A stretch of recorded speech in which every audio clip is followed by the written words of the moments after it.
अगर आप एक कंप्लीट अकाउंटेंट बनना चाहते हैं या फिर सीनियर अकाउंटेंट बनना चाहते हैं और सैलरी ग्रोथ चाहते हैं तो आपको टीडीएस आना जरूरी है। आपको टीडीएस की पूरी जानकारी होना चाहिए।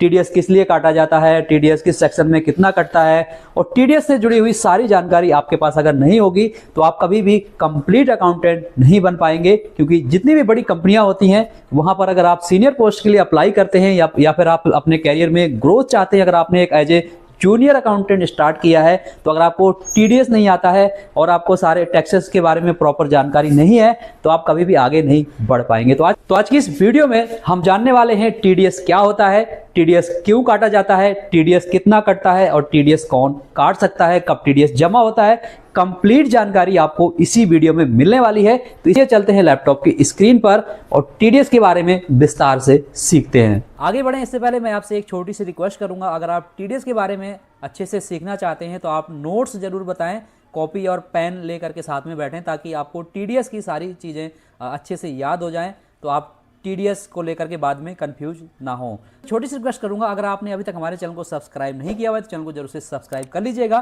क्योंकि यहाँ पर आपको एक अच्छी इन्फॉर्मेशन हमेशा मिलने वाली है। तो टीडीएस क्या है, सबसे पहले हम यह जानते हैं।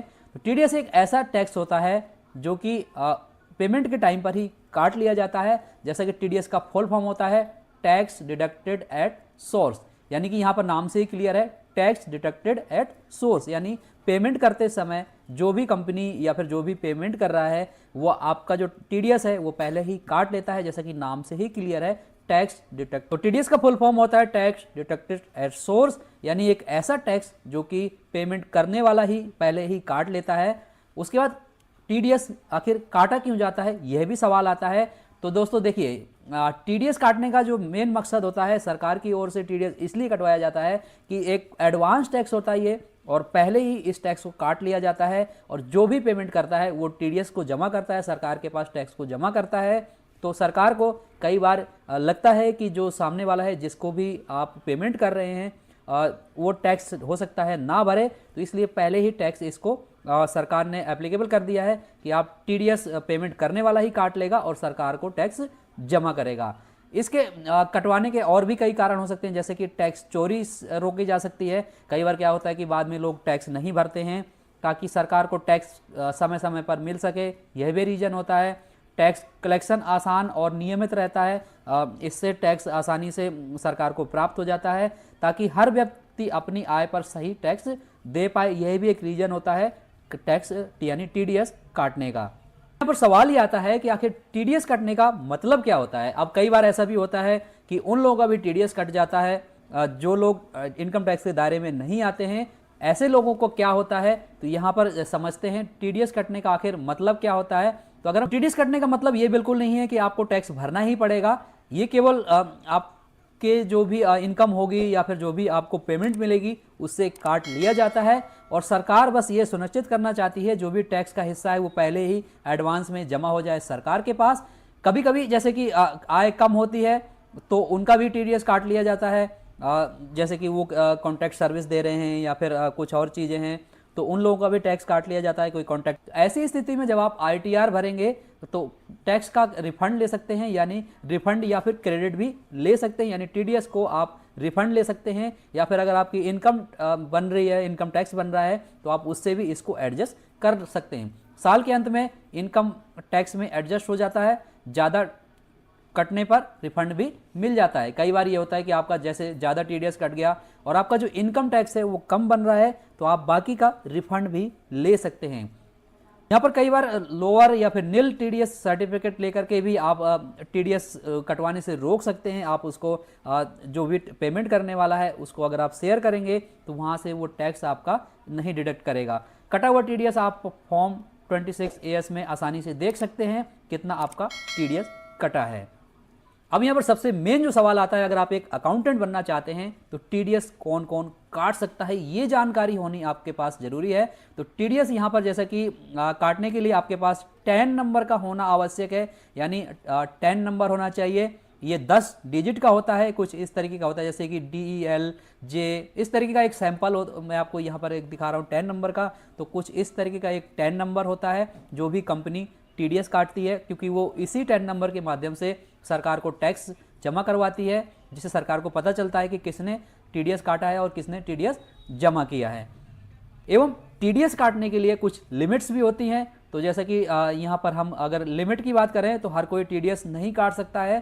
टीडीएस काटने के लिए या तो एक कंपनी होनी चाहिए, एक कंपनी काट सकती है, कोई फर्म है वो टीडीएस काट सकती है, और सरकारी विभाग यहाँ पर टीडीएस काट सकते हैं हमेशा। तो ये सभी हमेशा टीडीएस काट सकते हैं, इनके लिए कोई लिमिट नहीं है। इसके अलावा अगर इंडिविजुअल है जैसे कि प्रोप्राइटरशिप है या फिर एचयूएफ है तो वो तभी टीडीएस काट सकता है जब उनका पिछले साल का जो टर्नओवर है वो 1 करोड़ है, या फिर एचयूएफ है तो 50 लाख से ऊपर उसका टर्नओवर है, या फिर प्रोफेशनल है तभी वो टीडीएस काट सकता है, यानी कंपनी। अब टीडीएस किन किन चीज़ों पर लगता है यह भी जानना काफ़ी इंपॉर्टेंट है, क्योंकि अगर आप एक अकाउंटेंट हैं तो आपको यह जानकारी जरूर होनी चाहिए किन किन चीज़ों पर टीडीएस लगता है, जब भी आप आसानी से अकाउंटिंग कर पाएंगे। तो सबसे पहले जो है वो सैलरी पर टीडीएस लगता है। जब भी कर्मचारी आय जो है वो टैक्स योग्य होती है, यानी कि एक लिमिट है, उस लिमिट के अकॉर्डिंग अगर सैलरी पे करती है कंपनी, तब उसको एम्प्लॉय की सैलरी काटने में से टीडीएस काटना होता है और उसको जमा करवाना होता है। अगर ठेकेदार या फिर सेवा का भुगतान कर रहे हैं, जैसे कॉन्ट्रैक्ट पर कोई सर्विस या फिर सर्विस की पेमेंट कर रहे हैं, जैसे ठेकेदार हो गया या फिर कोई सप्लायर हो गया, तो उस केस में भी टीडीएस कटता है। प्रोफेशनल फीस अगर पे कर रहे हैं तो उस केस में भी टीडीएस कटता है, जैसे कि डॉक्टर को पेमेंट कर रहे हैं, वकील को पेमेंट कर रहे हैं, सीए को कर रहे हैं, कंसल्टेंट्स को दी गई जो भी फीस होती है उस पर भी टीडीएस एप्लीकेबल होता है, इसकी भी लिमिट होती है। इसके अलावा अगर आप रेंट पे कर रहे हैं, यानी किराया किसी को दे रहे हैं, मकान का किराया, ऑफिस का किराया, जमीन, मशीनरी, इन सब चीज़ों का अगर किराया पे कर रहे हैं तो भी टीडीएस काटा जाता है। इसके अलावा अगर इंटरेस्ट पे कर रहे हैं या फिर बैंक आपको इंटरेस्ट दे रहा है तो उस पर भी टीडीएस एप्लीकेबल होता है। कमीशन अगर आप किसी को पे कर रहे हैं, ब्रोकरेज दे रहे हैं, तो उस पर भी टीडीएस अप्लाई होता है, उसके भी लिमिट के अनुसार टीडीएस लगता है। आगे मैं आपको बताऊंगा किस सेक्शन में कितना टीडीएस लगता है, क्या लिमिट है।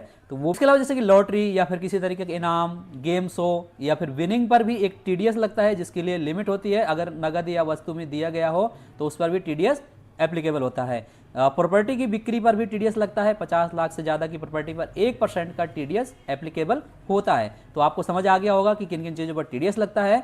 अब यहाँ पर समझते हैं टीडीएस के प्रमुख सेक्शन कौन कौन से होते हैं। तो जैसा कि अगर आप सैलरी पे कर रहे हैं, कोई कंपनी है किसी एम्प्लॉय को सैलरी पे कर रही है, तो यहाँ पर स्लैब के अकॉर्डिंग यहाँ पर टीडीएस कटता है। 3 लाख से ऊपर जिसकी भी सैलरी होगी, स्लैब के अनुसार टीडीएस उसमें काटना होता है और उसको आपको जमा करना होता है।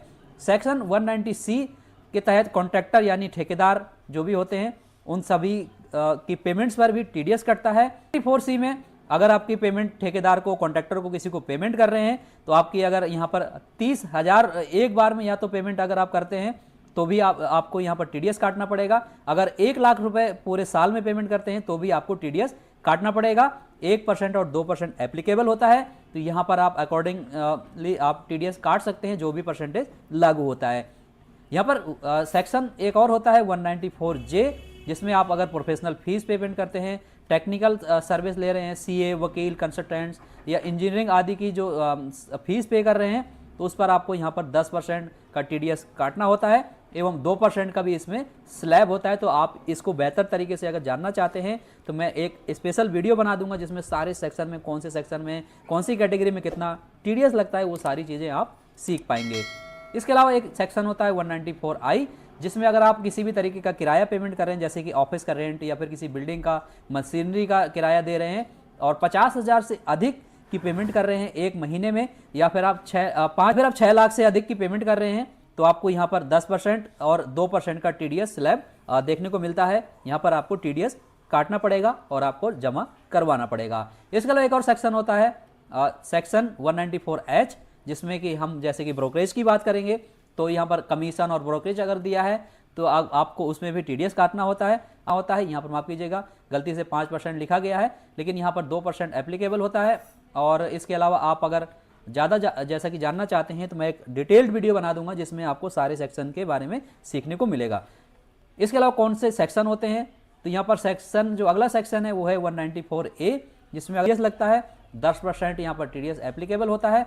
इसके अलावा एक और सेक्शन होता है सेक्शन 194Q, जिसमें अगर आपने कोई भी गुड्स परचेज किया है और आपकी जो टर्नओवर है वो सालाना 10 करोड़ से अधिक है, तभी ये एप्लीकेबल होता है। आपकी टर्नओवर अगर 10 करोड़ से ज़्यादा है और आपने किसी भी कंपनी से 50 लाख से अधिक का मेटेरियल परचेज किया है तो यहाँ पर 0.1% का यहाँ पर टीडीएस रेट एप्लीकेबल होता है, आपको टीडीएस उस पर भी काटना होता है, लेकिन तब जब आपकी टर्नओवर 10 करोड़ से अधिक होती है सालाना, तभी आप इसको काट सकते हैं। उसके बाद एक और सेक्शन आता है 194I, जैसे कि किसी भी तरीके IA किसी भी प्रॉपर्टी को खरीदने पर टीडीएस लगता है, 50 लाख से अधिक की प्रॉपर्टी खरीदने पर 0.1% का टीडीएस यहाँ पर आपको काटना पड़ता है और उसके बाद आपको पेमेंट करनी पड़ेगी। तो यहाँ पर मैं आपको बता दूं ये वो टीडीएस सेक्शन है जो कि अधिकतर कंपनियों में यूज होते हैं।